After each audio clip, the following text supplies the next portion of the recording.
Mana? Padahal bud yang kita yang bud, kai bud le urang jemu. Kurang bak masanya LGBT karena orang bud yang habis mandum ke Allah. Apa mandum mana ni? Ya, bud urang kita yang habis-habis hina ulama.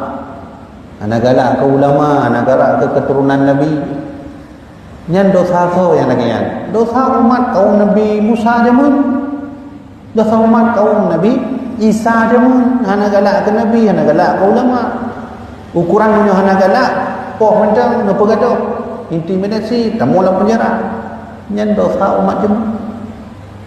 Artinya Allah masa-masa awal, masa-masa Nabi-Nabi sebelum kan Allahnya ni masa awal. Allah nak kenang masa itu. Masa ketika para nabi sebelum Nabi Muhammad ukuran menyahak le para nabi dakwah lekai juga Allah ya Allah. Hang sambut dia.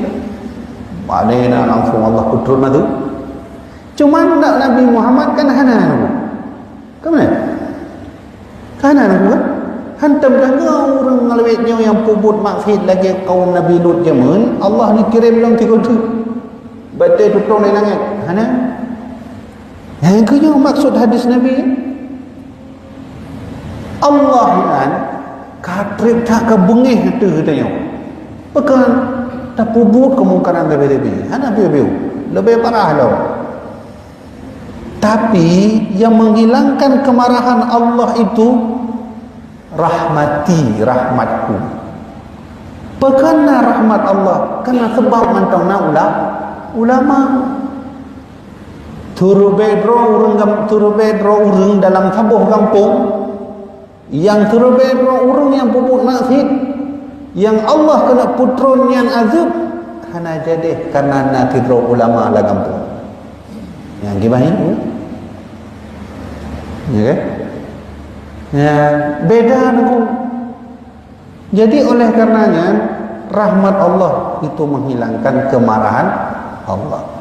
Jadi long kena pegah bak mandum jamaah menyomanan Allah kadari awal bengih tat atuh katanya muhtat kena nepu azab ya umat Muhammad le pupu kai pubun kemungkaran mandum yang atau jamun kana ada katrip Allah kena kirim azab cuman Allah tahan karena masih ada rahmatnya sebab pakan mentana rahmat karena mentana ulama yang hana pre sujud, yang hana pre istighfar, yang hana pre untuk sumber, yang hana pre untuk bela agamanya.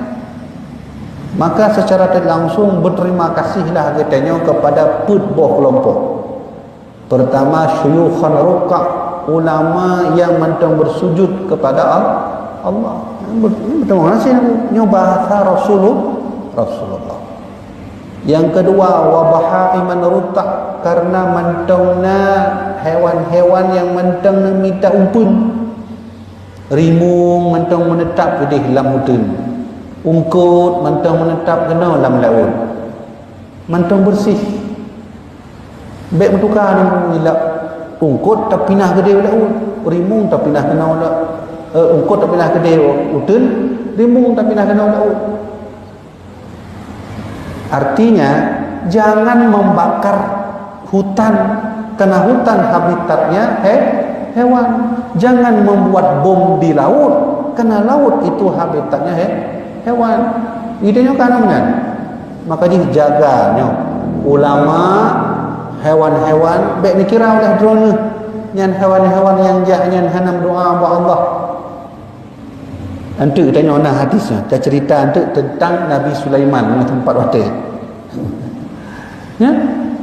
Kak, mudah-mudahan aku yang kelak adalah wasyababan khusyak, anak muda yang seharusnya anak mudanya tengah dalam proses pergantian ku ABG ni yang tengah mantang menghejak boh-boh hotel.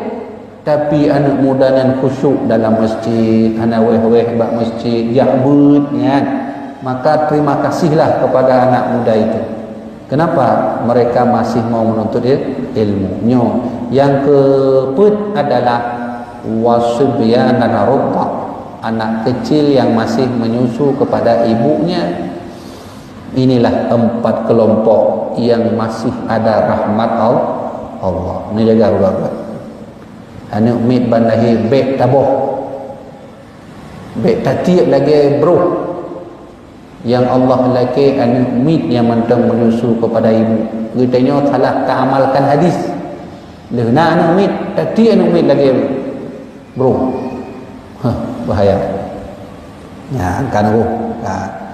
Jadi mangat je umat Muhammad kan. Alhamdulillah.